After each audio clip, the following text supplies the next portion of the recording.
Shalom semuanya, senang sekali kita bisa berjumpa di OBS. Dan saya percaya minggu-minggu yang telah kita lalui menjadi minggu-minggu yang memang setiap orang mengalami situasi yang berbeda ya. Termasuk saya juga mengalami dua minggu yang lalu khususnya saudara ya, mengalami masa berkabung dan sehingga membuat dua OBS dan juga ada shape yang nggak bisa jalan, saudara ya, nggak bisa online karena saya harus menyelesaikan diri saya sendiri teman-teman ya. Dan terima kasih buat sahabat-sahabat yang baik secara online maupun secara DM maupun juga ada yang japri memberi kekuatan peneguhan buat saya untuk tetap melangkah, untuk tetap berjalan, bahwa memang ada dalam hal-hal dalam kehidupan kita yang gak bisa dirubah saudara ya. Kematian, kelahiran, kesempatan, peristiwa kemarin sudah gak bisa diubah. Karena itu mari kita akan membuat yang terbaik hari ini. Keputusan kita hari ini akan menentukan hari esok, dan akhirnya saya harus membuat keputusan karena yang bisa dirubah hari esok, yang masih bisa dinikmati hari esok, hari kemarin tidak bisa dinikmati. Jadi terima kasih buat teman-teman yang support secara moral gitu ya, dan nasihat, penguatan. Sekali lagi terima kasih, Tuhan berkati saudara. Dan juga saya berterima kasih buat teman-teman yang support secara finansial untuk pelayanan saya, sehingga online tetap bisa berjalan dengan baik. Semua juga karena berkat teman-teman buat pertolongan pelayanan, donasi yang Anda berikan. Tuhan memberkati setiap kehidupan saudara. Sekali lagi terima kasih atas gerakan Tuhan yang Tuhan taruhkan buat saudara.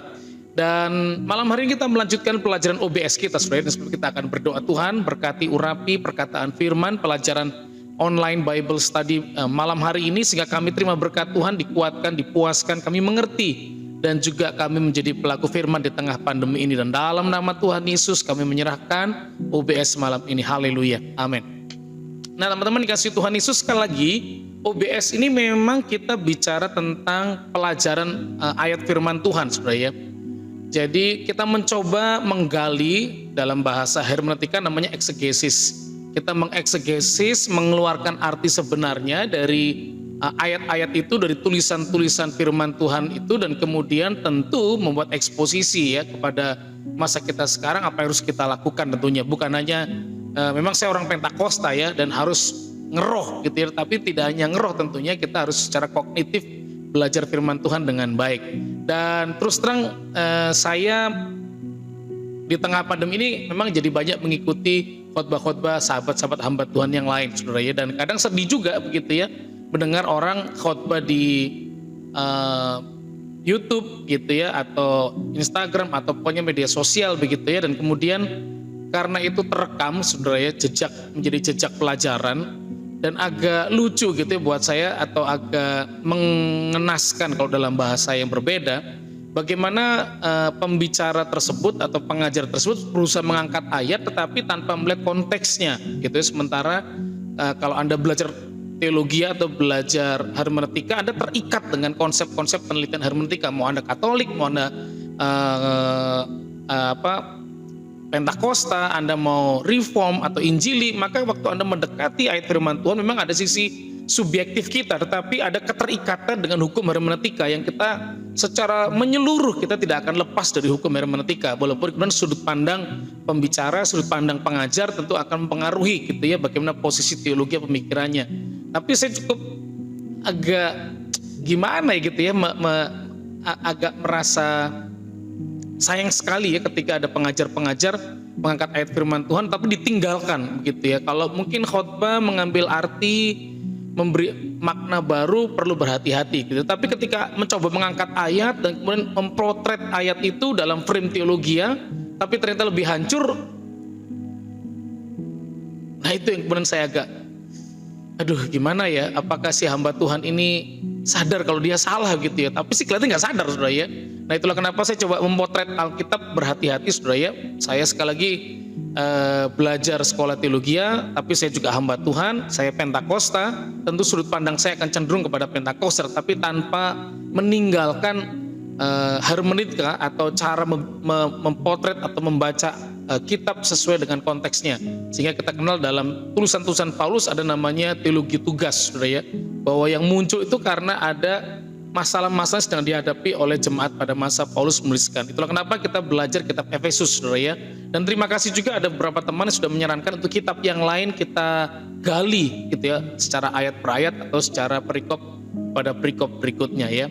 Kiranya saudara diberkati dengan OBS Online Bible Study ini, karena memang Anda akan diminta untuk belajar terbuka begitu ya. Apa yang selama ini dimengerti secara umum, secara populer, secara menarik, secara kelihatan lebih ngeroh begitu, kita tidak akan melakukan semacam itu saudara ya. Kita betul-betul akan memotret itu sesuai dengan teori hermeneutikanya. Karena itu mari kita akan melanjutkan pembahasan kita di kitab Efesus saudara ya. Tema hari ini be careful saudara ya. Berhati-hatilah saudara ya. Berhati-hati tentang apa? Nah itu kita akan belajar saudara ya. Efesus pasal 5 ayat 3 sampai 8, saya ngintip dulu laptop saudara ya. Efesus 5 ayat 3 sampai 8, demikian firman Tuhan. Tetapi percabulan dan rupa-rupa kecemaran atau keserakahan disebut saja pun jangan di antara kamu, sebagaimana sepatutnya bagi orang-orang kudus. Demikian juga perkataan yang kotor, yang kosong atau yang sembrono, karena hal-hal ini tidak pantas. Tapi sebaliknya ucapkanlah syukur, karena ingatlah ini baik-baik, tidak ada orang sundal, orang cemar, atau orang serakah, artinya penyembah berhala, yang mendapat bagian di dalam kerajaan Kristus dan Allah. Ayat ke-6, janganlah kamu disesatkan orang dengan kata-kata yang hampa, karena hal-hal yang demikian mendatangkan murka Allah atas orang-orang durhaka. Sebab itu janganlah kamu berkawan dengan mereka. Memang dahulu kamu adalah kegelapan, tetapi sekarang kamu adalah terang di dalam Tuhan. Sebab itu hiduplah sebagai anak-anak terang. Wah, ini jelas saudara ya. Paulus, kalau Anda baca kemarin di pasal yang kelima ayat pertama, kita bicara mimetes saudara ya, tentang bahwa ada mimetes, mimitei ini berkisar tentang tari topeng saudara ya, bahwa kita menjadi kata ini sedang berwujud tentang orator ya, orator yang ditunjukkan dalam tradisi Yunani, bahwa ketika murid-murid yang mau belajar public speaking atau pidato, maka biasanya mereka akan ada praktek atau teori, kemudian ada tiga ya, ada teori, ada meneladani, tiru saudara ya, dan kemudian praktek. Nah ini lebih tepat ya, lebih gampang urutannya saudara ya. Ada tiga. Tetapi kemudian kata mimitei juga ternyata merupakan tradisi tentang bagaimana tari saudara ya, bahwa orang menggunakan topeng dengan karakter yang berbeda. Tapi yang menarik adalah mimetes ini berarti sedang menunjukkan wajah atau cara hidup yang baru dari orang-orang percaya kepada Tuhan Yesus. Kamu sudah berbeda, kata Paulus. Benar, Efesus pasal 4 ada perubahan, sehingga muncullah pasal yang kelima, dan kemudian dilanjutkan dengan ayat kita baca tadi, bahwa tetapi, nah mulai dari situ ya, kita akan bicara tetapi dari situ. Nah teman-teman dikasih Tuhan Yesus, ini menjadi sebuah kata-kata menarik. Ayat yang ketiga kita baca, tetapi percabulan, rupa-rupa kecemaran, keserakahan disebut saja pun jangan di antara kamu, sebagaimana sepatutnya bagi orang-orang kudus. Nah kalau kita perhatikan membaca ayat yang kita lihat ini, maka seringkali kita akan mengatakan bahwa wah betul ya, percabulan, rupa-rupa kecemaran, keserakahan ini bahaya begitu ya. Apalagi percabulan di dunia modern ini menjadi seperti awasan ya, alert gitu ya, peringatan. Gaya hidup modern kita itu sangat terbuka dengan porneia ya, pornografi, porn, itu sangat terbuka sekali. Bahkan katanya menurut penelitian anak-anak SMP, SMA ternyata hampir 70% lebih menonton film-film atau hal-hal yang berbau pornografi itu di handphone mereka sebenarnya. Karena orang tuanya termasuk saya juga jarang buka-buka, dan saya memang jarang buka handphone anak saya memberi privasi, tapi puji Tuhannya sementara ini saya perhatikan mereka tetap dalam kebenaran sebenarnya. Praktek-praktek kebenaran dilakukan ketika mereka menggunakan handphone. Tetapi kalau kita bicara kecemaran, keserakahan, gaya hidup semacam ini dalam dunia modern, sangat kuat sekali, sangat kuat begitu. Tapi apa yang dimaksudkan oleh Paulus pada masa itu, saudara? Itu yang kita akan pelajari pertama kali. Maka pertama dikatakan sekali lagi, disebut saja pun jangan di antara kamu. Apa yang tidak boleh disebut? Bahkan ngomong ya, bukan melakukan, ngomong saja jangan. Yaitu percabulan, kecemaran, atau keserakahan. Nah, kata percabulan menggunakan kata porneia, yaitu adultery, bahkan sampai incest ya, sampai hubungan begitu ya. Dan kemudian kata kecemaran bicara kata akartasia, yang dimana itu bicara tidak murni gitu ya, baik secara moral atau secara etika. Jadi bukannya cacat secara fisik seperti persembahan kambing domba kepada bait Allah, tetapi ini secara moral, berarti secara jiwanya gitu ya, itu juga jadi persoalan. Jadi tidak hanya masalah fisik gitu ya. Kalau cuma fisik doang itu bicara tentang korban di bait Allah, tapi secara moral juga itu menjadi persoalan utama, saudara ya. Dan kemudian kata keserakahan, kita pernah bahas itu di pasal sebelumnya, kata pleonexia menunjukkan apa ya, betul-betul tidak hanya serakah, tapi sangat pengen terus melakukan, gak mau berhenti, saudara ya. Jadi keserakahan yang sangat luar biasa. Nah, mengapa Paulus menceritakan ini? Bahkan katanya disebut saja pun jangan. Ini maksudnya apa, saudara ya? Nah, tentu kita harus melihat background bahwa kita Efesus ditulis kepada jemaat di Efesus, di mana jemaat di Efesus dipengaruhi oleh dua hal, yaitu satu budaya Yunani, yang kedua adalah bicara tentang salah satunya adalah bagaimana kalau Anda pernah ke Efesus waktu saya ke Turki dan kemudian mengunjungi Efesus kota tua, itu menunjukkan bahwa bagaimana sangat banyak sekali penyembahan berhala, sebenarnya sangat banyak sekali tempat-tempat penyembahan berhala, sampai kemudian dengan tour leadernya saya diajak di tempat yang paling tinggi, dan itu nanti kita baca di Alkitab ada itu ya. Nah, di tempat paling tinggi itu adalah tempat penyembahan berhala, atau dianggap sebagai penyembahan berhala tertinggi di Efesus, saudara ya. Nah, yang dimasukkan kalau Anda perhatikan tentu bicara tentang sekali lagi gaya hidup, bagaimana orang Roma, orang Yunani hari itu, bagaimana karena mereka tubuh ini dianggap tidak penting, saudara ya. Tubuh ini dianggap tidak mempengaruhi keselamatan. Yang penting itu roh, karena kalau Anda perhatikan Yunani selalu mengatakan dua, yaitu raga, jasmani, dengan roh, saudara ya. Nah, yang penting itu roh. Jadi tubuhnya mau diapain aja nggak apa-apa. Sehingga akhirnya kalau Anda perhatikan saking parahnya ada hubungan kakak dengan adik, saudara ya. Kata porneia ini begitu jahatnya yang dimaksud oleh Paulus ini ya, tidak sekedar cuma pornografi nonton, tapi sampai aktivitas-aktivitasnya dilakukan. Apalagi kemudian kalau Anda perhatikan bahwa salah satu dalam penyembahan di kuil-kuil mereka, kemudian ada melakukan namanya apa istilahnya. Jadi ada kuil-kuil di mana imamnya adalah perempuan, dan imam ini disebut sebagai pelacur bakti. Artinya orang melakukan penyembahan tertinggi adalah dengan hubungan seks dengan si imam-imam wanita ini. Dan apalagi dengan tradisi Yunani, saudara ya, orang Kristen diingatkan gitu. Bahkan untuk ngomongin hal-hal yang pornografi saja itu nggak boleh, saudara ya. Moral, hal-hal yang berbau moral itu mesti berhati-hati, kecemaran gitu, karena dimulai dari fisik, dimulai dari sesuatu yang fisik, tapi kalau udah nyantol, nah itu persoalan. Itu jadi masalah kemudian, saudara ya. Dan kemudian keserakahan ya, yang tidak pernah puas, yang bibirnya mangap terus, saudara ya. Kalau pengen menghancurkan. Kalau pengen sesuatu nggak pernah puas. Nah, ini yang kemudian Paulus mengingatkan bahwa cara hidup kekristenan itu cukup, itu bisa mengucap syukur. Itu tuh menarik, saudara ya, bahwa kita diingatkan hati-hati dengan cara hidup yang salah. Diucapkan saja jangan, apalagi dilakukan.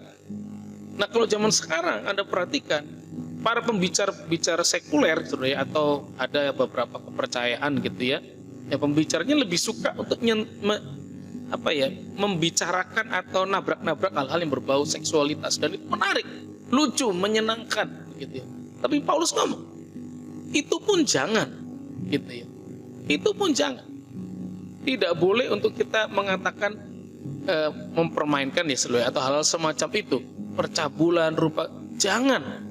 Karena kita ini orang-orang kudus, sehingga perlu menjaga hati nurani, moral kita, perlu menjaga kekudusan dalam kehidupan kita, perlu penguasaan diri untuk bisa berkata cukup.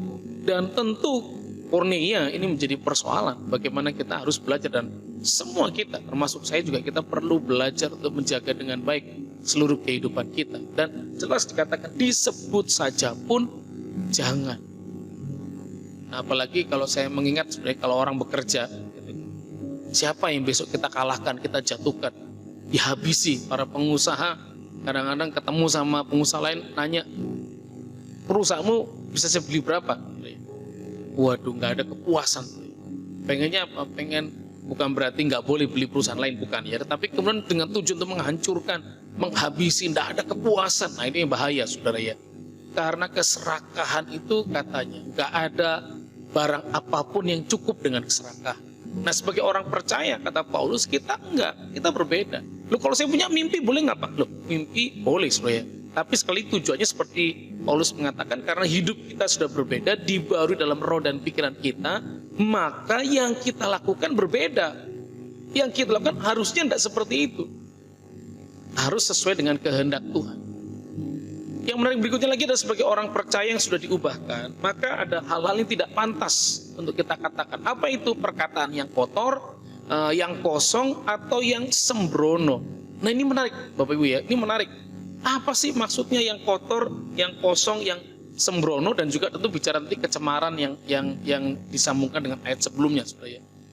Nah, kata perkataan yang kotor itu menggunakan sebuah kata namanya eisprod, saudara ya. Eisprod yang berarti memalukan, yaitu bicara apa sih yang perkataan yang memalukan itu ternyata bicara hal yang cabul. Hal yang kotor, sukanya ngomong yang cabul sama yang kotor saya.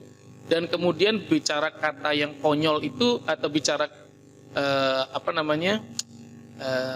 kosong itu bukan ngawur, bukan nggak ada artinya, bukan. Tetapi morologia itu kata itu artinya adalah bicara hal-hal yang lawakan-lawakan yang mempermalukan gitu ya, atau hal-hal yang tidak membangun. Hal-hal yang bodoh gitu ya, hal-hal yang cuma menghancurkan orang lain. Nah, atau dalam bahasa ada kata namanya moron, bro ya, yang sebut bodohnya itu keterlaluan begitu ya, menjatuhkan sekali. Nah, kita sebagai orang percaya harus menjaga, bro ya. Kita harus betul-betul menjaga, bahkan perkataan kita ini harus dijaga. Makanya tadi saya bilang ada orang yang ada bercandaan-bercandaan yang sangat senang sekali dengan nyerempet-nyerempet bupati, sekwilda gitu ya, makanya nyentuh-nyentuh kayak begitu. Tetapi kita perlu menyadari bahwa kita harus sangat berhati-hati saudara ya. Dan saya mengajak setiap saudara, Paulus mengatakan supaya kita dengan perkataan ini harus sangat berhati-hati. Mengapa harus berhati-hati? Dan ini menarik saudara ya, karena sebagai orang percaya pada masa itu rupanya ada kelompok orang Kristen yang datang dari budaya Yunani, mungkin dari budaya yang sudah menjadi biasa, lumrah. Ngomongin orang lah, ngomong yang jorok, ngomong yang sekwilda bupati lah, atau ngomongin tentang hal-hal kebodohan begitu ya, hal-hal menjatuhkan orang begitu ya, atau mungkin berbicara tentang kecemaran, itu menjadi sesuatu yang biasa. Tapi Paulus mengingatkan bahwa sebagai orang percaya kita sudah berbeda, sehingga kata-kata itu tidak boleh diucapkan kembali atau dikatakan kembali.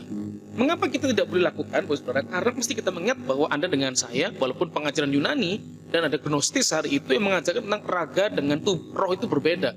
Raga itu tidak penting. Jadi kalau raga itu berbuat salah, berbuat dosa, melakukan kejahatan, pornografi lah, menghasut lah, kata-katanya jahat, itu raga, jiwa, jasmani. Yang penting itu roh yang pasti masuk surga. Pengajarannya begitu. Tetapi Paulus mengingatkan bahwa tubuh, jiwa, roh itu penting. Itulah mengapa dalam Roma 12 dia mengatakan persembahkanlah tubuh. Karena tubuh itu penting juga. Karena dari mana, tapi Yakobus ya, dari mana kita tahu orang beriman? Dari tindakannya. Tindakan lewat apa? Lewat tubuh. Dan apa yang dilakukan tubuh kalau tidak dengan beriman, maka sia-sia. Nah jadi menarik saudara. Paulus mengingatkan kepada orang-orang jemaat di Efesus bahwa hati-hati ya, bahwa ada dosa-dosa yang jasmani itu diperhitungkan oleh Allah begitu ya. Sementara bagi pengertian hari itu Yunani dan juga pengertian dari Gnostis gitu ya, nggak penting. Itulah kenapa di kitab Korintus Paulus mengingatkan kepada jemaat bahwa tubuhmu adalah bait Allah. Nah karena tubuh ini bait Allah dan Anda adalah hagios, orang-orang kudus, maka bait Allah harus kudus, saudara. Dari mana? Dari tindakan. Jadi Paulus sudah menunjukkan bahwa sebagai orang percaya, Anda dengan saya memiliki cara hidup yang sudah di-customnya berbeda, saudara. Tidak dengan purnia, tidak dengan keserangkahan yang terus-menerus begitu ya, tidak dengan perkataan yang salah. Itulah mengapa kemudian kita belajar di kitab Yakobus, lidah itu dikendalikan karena itu bagian dari ibadah. Dan Paulus mengatakan tubuh ini bait Allah. Nah, di pandemi ini apa yang Anda katakan? Di pandemi ini apa yang selalu Anda ucapkan? Selalu, udahlah, ini menguatirkan, ini menakutkan. Betul, itu tidak salah. Tapi kalau terus diucapkan terus-menerus, membawa pengaruh bagi jiwa orang juga bermasalah. Atau maaf nih, pemerintahnya nggak benar nih, polisinya nggak benar, selalu mengutuk begitu. Maka saya percaya kita perlu menjaga kata-kata kita, saudara, karena katanya mulutmu harimaumu, kan itu persoalannya begitu ya. Harus hati-hati. Apalagi Paulus kan sebagai orang percaya, maka kita harus menjaga tadi tubuh dari kecemaran, dari pornografi gitu ya, dan dari hal-hal yang kerakusan, keserakahan gitu ya, sampai akhirnya moralnya juga jadi serakah. Tapi juga kemudian perkataan mesti dijaga. Menarik ya, Paulus dengan lengkap mengingatkan bagi jemaat Efesus dan Anda dengan saya hari ini sebagai orang percaya untuk kita menjaga kehidupan kita. Lidah perlu dijaga karena itu bagian dari ibadah kita. Dan lidah itu bisa menghancurkan, bisa menguatkan. Lidah itu perlu dikuasai, walaupun itu kecil, tapi lidah dipengaruhi oleh otak, oleh hati nurani, oleh perasaan kita. Nah, hati nurani kita yang impurity, yang tidak murni, itu jadi persoalan. Nah, perlu dimurnikan. Paulus mengingatkan bahwa Anda dengan saya adalah bait Allah. Nah, karena bait Allah, maka pergunakan dengan baik. Nah, di tengah pandemi ini, sebagai bait Allah, Anda digunakan dengan baik enggak? Nah, ini menarik, saudara ya. Dan kemudian kalau kita perhatikan, ternyata serangan kekristenan tidak hanya muncul dari orang-orang non-Yahudi, non-Kristen ya, Yunani maupun Gnostis, begitu ya, menyerang bahwa raga itu nggak penting. Tapi rupanya dalam kekristenan pun ada yang menyerang, gitu ya, kata Paulus. Sehingga dalam kitab Roma, Paulus mengingatkan, ada orang berkata begini, lu kan yang penting kasih karunia itu besar buat saya. Kan kalau kasih karunia muncul itu ada dosa. Sehingga karena ada dosa, muncul kasih karunia. Nah, apakah karena supaya kasih karunia makin besar, kita berdosa terus, makin besar? Nah, ini juga masalah sebenarnya. Sehingga kita tahu ada pengajaran-pengajaran yang kemudian diceploskan, dilaksanakan, dilakukan, dimengerti salah tanpa pemahaman yang benar tentang kasih karunia. Sehingga lu nggak apa-apa, yang penting kan nanti ada kasih karunia. Ya, kemudian muncullah teori-teori hyper gitu ya, teori-teori yang mengagungkan kasih karunia, tapi nggak ada tanggung jawabnya. Sementara Galatia pasal 5, Paulus mengingatkan bahwa jangan berbuat dosa lagi. Artinya, ketika Anda dengan saya percaya kepada Tuhan Yesus, maka ada tanggung jawab dan kewajiban orang percaya. Jadi bukan cuma karena masalah yang penting saya sudah diselamatkan, sudah terima kasih karunia, sudah terima anugerah Tuhan, cukup. Oh enggak, saudara ya. Anda dengan saya harus bertanggung jawab dengan keselamatan Tuhan beri dan punya kewajiban. Kewajibannya apa? Statusnya baru, cara hidupnya baru. Kemudian Paulus mengatakan perubahannya apa? Kalau Anda perhatikan di ayat yang kita baca tadi, saudara, di ayat yang ketiga, percabulan, rupa-rupa kecemaran dan keserakahan jangan dilakukan lagi. Karena kenapa? Karena kita orang kudus. Tuh, ada perubahan sebenarnya. Orang kudus berarti menggunakan tubuh ini untuk hal yang benar. Berikutnya lagi kemudian, jangan kamu perkataan kotor gitu ya, atau kata kosong atau sembrono, karena hal-hal ini tidak pantas. Paulus beritahu kemudian, berarti mesti ngapain? Ucapkanlah syukur. Jadi Anda dengan saya diminta berbeda, saudara ya. Kata-kata nggak boleh sembrono, ngutuk orang, memfitnah, menghina gitu ya, merendahkan, bullying gitu ya, bercandain orang tapi sebenarnya lagi ngebully gitu ya. Bahkan kita orang Kristen juga bukan suka ya, tapi kadang-kadang saya temukan ada orang Kristen yang lupa perkataan ini bisa menghancurkan gambar diri atau karakter orang, sehingga muncullah bullying atau bercandaan yang nggak ada artinya, saudara ya. Nah, ini mesti hati-hati. Dan Paulus mengganti gantikan supaya nggak ada perkataan kosong, supaya nggak ada perkataan yang salah, maka ucapkan syukur. Eukaristio itu menarik ya, karena kata mengucap syukur ini ditujukan di dua hal. Satu, mengatakan yang baik, yang kedua ibadah. Jadi karena kita sudah menikmati damai sejahtera, menikmati anugerah Tuhan, kasih karunia Tuhan, maka kita mengucap syukur, mengatakan hal-hal yang baik, tapi juga melakukan hal yang baik sebagai tanda ucapan syukur. Kalau Anda mengucap syukur telah ditebus oleh darah Yesus, maka apa artinya? Anda harus berdoa.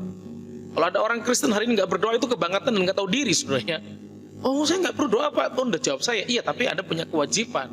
Carilah, ketuklah. Yesus saja beri teladan untuk berdoa. Kenapa kita nggak mau berdoa? Membaca firman Tuhan, pengen diberkati, pengen dengar suara Tuhan. Senangnya kalau ada pendeta mulai bernubuat, wah diterima. Lu Alkitab tiap hari bicara. Nggak pernah dilakukan, nggak pernah dibaca, nggak pernah direnungkan. Nah, itu juga kebangetan, saudara ya. Sungguh aneh kadang orang Kristen, saudara ya. Pengennya selalu yang verbal langsung, yang orang bicara. Lah, tapi Alkitabnya sudah dikasih tahu, hati Tuhan dikasih tahu, nggak pernah dibaca. Kadang-kadang dibaca seenaknya sendiri, mana yang dia suka, yang nggak suka dilewatin. Nggak bisa, saudara ya.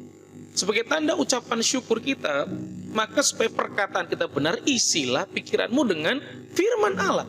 Sehingga yang keluar ketika persoalan datang, masalah datang, tekanan datang, bahkan ketika Anda melewati kemenangan, maka yang keluar dari perkataanmu adalah perkataan yang memuliakan Tuhan.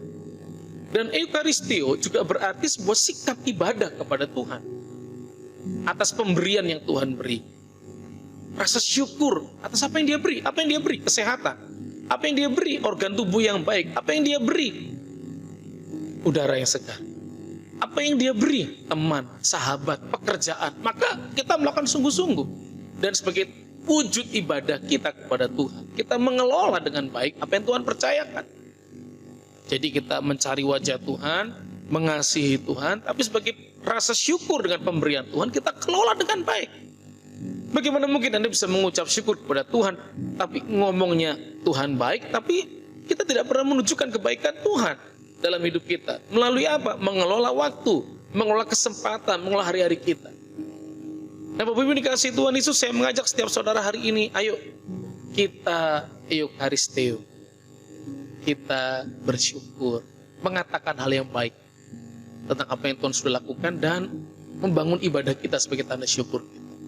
Paulus mengatakan kalau engkau ketemu orang-orang semacam itu yang ngomongannya udah ngaco, begitu ngomongannya udah nggak bener, di kantormu mungkin ada orang-orang yang suka ngomong ngomong kosong, ngomong yang bodoh begitu ya, ngomong yang mempermalukan, ngomong yang tentang hanya bicara seksualitas saja begitu. Maka Paulus dengan jelas, jangan bergaul dengan mereka. Jangan. Loh, berarti saya mesti jauhin teman saya, Pak. Nah, bedakan saudara ya. Bisa nggak kita membangun relasi karena dia pimpinan kita, dia bawahan kita, dia supplier kita, dia rekan bisnis kita. Bangun hubungan boleh nggak? Boleh. Tapi kemudian berkawan, bersahabat, terus-menerus dengan mereka. Nah, nanti Anda akan jadi seperti mereka. Enggak, saya mau penginjilan, Pak. Ya, puji Tuhan kalau Anda kuat ya. Tapi kalau enggak kuat bagaimana, saudara ya? Oh, enggak mau tanpa sadar. Dulunya enggak merokok, akhirnya ikutan merokok. Dulunya enggak ngomong kasar, enggak meso-meso dalam bahasa Malang, saudara ya. Enggak ngomong kotor, sekarang ikutan ngomong kotor, saudara ya. Jadi biasa ngomong binatang lah, itu jadi biasa. Nah, jauhin orang-orang seperti ini, saudara, kata Paulus. Jangan bergaul dengan mereka. Karena kenapa? Anda tidak akan bisa menikmati kekudusan, Anda tidak akan bisa mengerjakan apa yang Tuhan mau. Mengapa harus menjauhi mereka ini? Karena Paulus mengingatkan status kita sudah berbeda. Status sudah dirubah. Kalau Anda perhatikan di ayat yang kita baca tadi, di ayat yang ke-6 dan ayat ke-7, janganlah kamu disesatkan orang dengan kata-kata yang hampa, karena hal yang demikian mendatangkan murka Allah atas orang-orang durhaka. Sebab itu janganlah kamu berkawan dengan mereka. Perhatikan, janganlah kamu disesatkan orang dengan kata-kata yang hampa, kata-kata yang tidak ada artinya, kata-kata yang bermasalah, kata yang menghancurkan, kata-kata yang bohong, saudara, kata-kata yang tidak membangun, yang kemudian mendatangkan murka Allah. Karena kenapa? Karena kita lupa kita hidup dalam kasih karunia. Kita hidup dalam anugerah Tuhan, dan dalam kasih karunia bukan berarti hidup seenaknya. Tapi ketika dalam kasih karunia, kemerdekaan yang Tuhan beri, maka perlu tanggung jawab dan juga ada kewajiban yang Anda dengan sudah lakukan. Yaitu apa? Perubahan.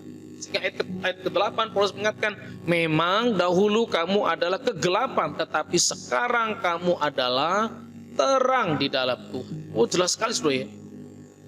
Paulus mengingatkan dalam bahasa yang sangat kuat, dalam bahasa Yunani, bahwa kamu itu dulu gelap, stokos. Stokos itu apa ya? Artinya kegelapan, hidup dalam dosa, dalam kejahatan yang luar biasa, tidak mengerti sama sekali tentang kasih karunia. Jadi katanya itu stokos itu bisa artinya kegelapan malam, situasional gitu ya, atau juga berbicara tentang penglihatan, kebutaan yang sungguh-sungguh yang nggak bisa melihat sama sekali. Tapi dalam metaforanya kata stokos ini juga berarti ketidaktahuan tentang hal-hal yang ilahi dan tugas-tugas manusia hidup dalam kefasikan dan amoralitas yang menyertai. Sehingga karena mereka tidak mengenal yang ilahi, tidak pernah diterangi dengan kebenaran, yang dilakukan cuma kejahatan, menyenangkan diri sendiri, kelihatannya baik tapi semuanya itu culas, licik, jahat. Nah, saya berdoa kita di tengah pandemi ini tidak melakukan. Karena kenapa? Kita sudah pindah dari dalam gelap kepada terang. Itu yang dibilang oleh kitab Yohanes kemudian. Bapak Ibu dikasih Tuhan Yesus, kita adalah anak-anak terang. Sudah berbeda. Nah, anak-anak terang pasti akan dilihat. Pasti akan menunjukkan perbedaan. Pasti memberi warna atau situasi yang berbeda. Nah, ketika Anda di kantor, ketika Anda berteman, ketika Anda berdagang, ketika Anda usaha, di tengah pandemi ini, apakah terang itu sudah terlihat oleh semua orang? Atau malah kita keserakahan? Sehingga kalau saya kemarin ingat ya, ada orang-orang yang berusaha mencuri atau mengambil keuntungan di tengah situasi pandemi ini. Aduh, jahat sekali ya, gelap sekali hati mereka, saudara. Sehingga obat melambung tinggi luar biasa. Biaya rumah sakit, sangat dahsyat luar biasa, saudara. Saya nggak tahu itu benar apa enggak, atau untuk cari keuntungan. Terus kemudian sempat diprotes biaya kremasi yang sangat mahal sekali, saudara ya. Terus belum lagi kemudian kalau kita lihat mentalitas pencurinya itu luar biasa, saudara ya. Saya ingat betul ketika Jepang menghadapi pandemi ini pertama kali, saudara ya. Kemudian dia menuliskan di toko-toko mereka, harga tetap sama. Karena kami tidak mau mengambil dari penderitaan Anda. Tetap ambil untung, tapi bukan selangit, ditahan, di stoknya ditutup dulu supaya harganya melambung tinggi. Itu orang-orang dalam kegelapan, keserakahan, hati yang cemar, saudara ya. Karena kenapa? Dia lebih memikirkan keuntungan diri sendiri sementara banyak orang meninggal, kematian. Belum lagi kemudian ada penipuan ya. Saya ingat ada chat WA. Orang bilang katanya akan dibantu pengisian oksigen gratis. Nanti tabungnya diambil di rumah. Begitu tabungnya orang telepon account ini, saudara ya, di telepon orangnya datang, diambil tabungnya, hilang orangnya, saudara ya. Tabungnya diambil di tengah situasi pandemi semacam ini. Ada orang yang hatinya cemar, hatinya licik, hatinya sangat jahat, gelap. Yang ada cuma dosa. Bahkan kalau Anda perhatikan, di tengah pandemi ini pun ada juga orang-orang yang melalui internet berusaha menipu wanita yang lain atau pria yang lain gitu ya, menjadi lawan jenisnya dan coba merayu dan kemudian mencuri, mengambil hartanya, dipermalukan. Betapa jahatnya sebenarnya. Tapi ada yang paling parah di negeri ini menurut saya. Adalah, itulah kenapa Presiden Jokowi di awal periode beliau mengatakan revolusi mental. Karena mental atau mentalitas suatu sikap, cara hidup yang sudah terlalu lama, saudara ya. Kita terlalu, apa ya istilahnya? Orang bilang itu dalam bahasa sederhana, terlalu banyak permisif gitu ya, kompromi terlalu banyak, saudara ya. Dan akhirnya tidak ada aturan, dan yang bagian untuk melakukan pengaturan juga nggak bertindak tegas. Akhirnya ketika hukum tidak tegak dengan luar biasa, kompromi terlalu besar, akhirnya muncullah gejala mentalitas yang salah. Ini yang paling saya suka, kadang ngenes gitu ya di jalan. Sekarang maaf ya teman-teman yang memiliki jaket warna tertentu yang luar biasa yang ada di mana-mana, seringkali demi hanya karena efektivitas gitu ya, hanya karena waktu Anda kemudian melawan arah bahkan di jalan besar tanpa merasa peduli, merasa bersalah. Kalau orang sampai nabrak Anda menjadi marah, teman-teman Anda datang kemudian marah yang nabrak, padahal Anda yang salah. Tapi juga lucunya adalah kalau di Jakarta, saudara, kalau di luar daerah, di luar Jakarta, saya masih perhatikan para penegak hukum kalau pagi itu menjaga di perempatan-perempatan. Kalau di Jakarta sudah mulai hilang. Nah, saya berdoa bahwa polisi tolonglah berjaga dengan baik. Jangan hanya karena momen tertentu begitu ya, tapi memang tugas Anda digaji, Anda dibayar oleh pajak masyarakat, maka bantulah kami supaya hukum itu tegak, supaya orang itu sadar. Karena rupanya di Indonesia ini kalau nggak dibuat palangnya, kalau nggak betul-betul jalannya dikasih tembok, orang tetap akan lawan arah. Nggak bisa masyarakat kita ini yang sudah terbiasa dengan hal-hal permisif. Ya cuman belok sedikit, ya cuman segitu, ya masa nggak boleh sih, ya masa gitu aja loh. Mari para penegak hukum, bantulah kami masyarakat supaya kami teratur tolonglah hadir di perempatan-perempatan. Bukan masalah melelahkan. Memang itu jamnya untuk Anda tugas. Maka itu mentalitas. Dan bagi teman-teman yang ada di jalan, salam satu aspal. Tapi tolong hargai nyawa orang lain. Kalau masih merah, berhentilah belajar. Jangan-jangan memang kita kebanyakan nembak, saudara ya. Jadi mentalitasnya bermasalah. Cara hidupnya bermasalah, bukan lagi anak-anak terang. Kalau ada orang-orang Kristen mendengar ini, mari saudara juga belajar. Punya mentalitas, sikap hidup yang benar, sikap hidup yang baik. Sehingga kita bukan lagi kegelapan. Yang taunya kejahatan, melakukan kecemaran, apa yang kita suka, dengan rakus melakukannya. Tetapi kita berbeda. Anak-anak terang, berbuahkan kebaikan, kebenaran, damai sejahtera. Nah, saya berdoa bagi setiap saudara yang join malam hari ini, mengikuti atau saudara melihat tayangan ulang dari karena ini tidak live ya, tapi saudara yang melihat OBS malam hari ini, mari belajar firman dengan baik. Efesus ini luar biasa. Paulus mengingatkan jemaat pada masa itu, dan juga firman Tuhan berbicara pada kita masa sekarang ini, supaya tidak hidup dalam kecemaran, kita tidak hidup dalam pelanggaran yang luar biasa, kita tidak hidup dalam situasi kegelapan pikiran, kegelapan perkataan, sehingga yang kita keluarkan dari pikiran, dari hati, dari mulut kita, sikap tubuh kita yang terus-terus cemar, selalu salah, lupa bahwa kita adalah orang-orang kudus, orang-orang pilihan Allah. Bagaimana caranya? Mengakar tubuh bait Allah, jadilah bait Allah yang terbaik. Terus undang Tuhan hadir dalam kehidupan saudara. Minta Roh Kudus menuntun saudara, sehingga ada damai sejahtera, ada sukacita, ada tuntunan Tuhan untuk kita mengerjakan segala sesuatu. Kiranya Tuhan menolong kita hari ini. Be careful. Mari kita berhati-hati dengan hidup ini, karena apa yang kita lakukan di bumi ini, kita harus bertanggung jawab di surga nanti. Dan jangan sampai iman saudara goyah karena situasi. Karena dunia ini, kata kita nanti yang kita baca, dunia ini sudah sangat jahat sekali, bisa mempengaruhi orang, bahkan anak-anak mempengaruhi. Bagaimana anak bisa membunuh orang tuanya, cucu membunuh neneknya hanya karena uang. Betapa cemarnya, betapa hilangnya itu sebuah nyawa dengan harga yang sangat murah sekali. Bagaimana orang dengan nyaman gitu ya, dengan rasa berdosanya, merampas, mengambil, membegal, begitu melukai. Kami untuk ekonomi, betul, itu nggak salah. Tapi ketika Anda merampas hak hidup orang, buat orang jatuh di jalanan, ada yang meninggal, ada yang terluka, ada yang tangannya putus, Anda sadar nggak, Anda sedang melukai tulang punggung orang lain, menghancurkan hidup orang lain. Saya mengajak setiap saudara, hati nurani dijamah oleh Tuhan. Hanya orang yang tinggal dalam Tuhan Yesus, tinggal dalam terang itulah, maka hidupnya akan menjadi terang bagi orang. Kiranya Tuhan menolong setiap saudara dengan saya menjadi pribadi-pribadi yang sudah diubahkan, sudah berbeda. Sekali lagi, mari cara kita hidup, mental kita, moral kita berbeda. Lewat mana? Perkataan. Tubuh ini dikelola untuk hal-hal yang baik, bukan kecemaran, bukan keserakahan, bukan pornografi, bukan. Untuk kemuliaan. Karena kenapa? Anda sudah bukan lagi gelap, tapi dalam terang.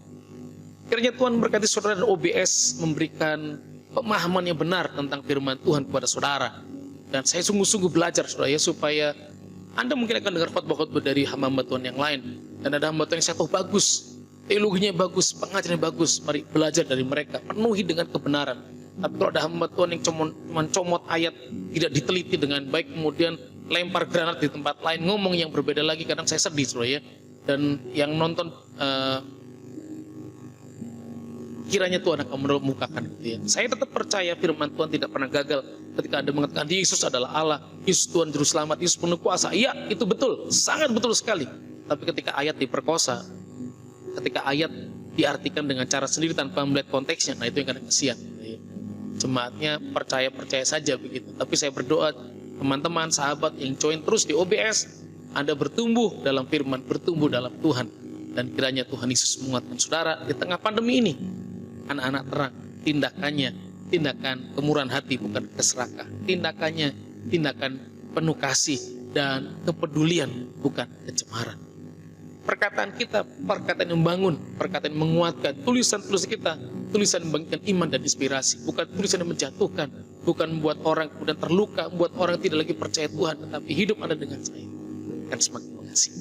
Tuhan Yesus memberkati saudara. Mari kita akan berdoa. Tuhan, urapi bangsa ini, Tuhan berkati pemimpin kami, semua masyarakat Tuhan berkati, agar kami tidak cemar, kami tidak hidup dalam cara yang salah, Kami berdoa dalam nama Tuhan Yesus, kasus-kasus perkosaan Tuhan diturunkan, kasus-kasus kejahatan diturunkan. Kami berdoa dalam nama Tuhan Yesus, setiap orang mulai hidup benar, menghargai kehidupan orang lain, menghargai setiap nyawa dalam nama Tuhan Yesus. Tuhan berkati penegak hukum untuk bertindak dengan benar, bekerja pada waktunya, disiplin, satgas bekerja dengan baik, para pengelola wilayah Tuhan di kelurahan, kecamatan, petugasnya keluar dari kantor dan juga bekerja dengan sungguh-sungguh, tidak memikirkan diri sendiri, tetapi memikirkan orang-orang yang ada di wilayahnya, dikelola dengan baik, pedagang-pedagang diatur dengan baik, sehingga tidak mengganggu jalanan, dan orang yang berjalan tidak melukai yang lain, karena jalan sempit, waktu yang sibuk, buru-buru, sehingga akhirnya orang saling merasa punya kepentingan masing-masing, tapi semua bertubrukan karena tidak diatur dengan baik. Hari ini kami berdoa,